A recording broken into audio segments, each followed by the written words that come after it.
Mankalaza ny fahadimy amby efapolo taona any kosa nitarika mahaleo amin'ity taona 7 ity. Isataran'izay dia hiankatsehatra nitarika amin'ny alahady fa 7 ny volana febroary izao.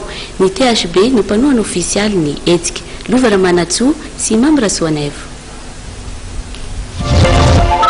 Ankalaza ny fahadimy amby efapolo taona nisiny nitarika mahaleo amin'ity taona 7 ity.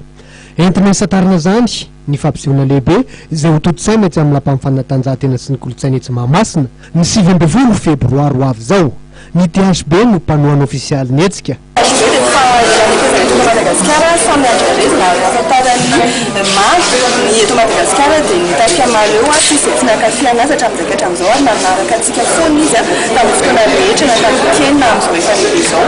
Ohatran'izay ihany no marika THB ka tsotra ho anay zany na zava-be ho anay hoe misy fankarazana ity dia miaraka indray izay satria efa nisy fiarahana ihany tao aloha. Miara-miasa akaiky amin'ny Media Consulting ny THB amin'ny fanatotosana ity fampisehoana iarana amin'ny hitarika mahaleo ity. Mahafinaritra fiara-miasa io amin'ny marika THB vitanareo zany ny azy fa ny ndraiky kosa dia manatanteraka sy manao izay tanteraka tsara fikarakarana izay raha malala fa fampetrapetraka fikarakarana amin'izao fotoana izao ary indrindra eo amin'ny tapakila izay fazolazena efa tsisy tapakila seza mena sy seza voafantrika tsy misy itsony fa dia vitsy dia vitsy sisa isana razan-tanana io izay fiara-miasa zay zany dia tena mahafinaritra tokoa. Ao anatin'izao fampisehoana voalohany noho ny fitsingerenan'ny taona nitarika mahaleo zao dia nikarakara lalao ny THB tao anatin'ny page Facebook-ny ka nahazo tapakila hijery ilay fampisehoana izany.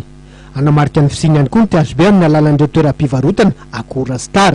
Etsy andanin'izany izara boky kely mahaleo ahitanareo tononkira nitarika ihany koa ny THB ny 7 febroary ho avy izao.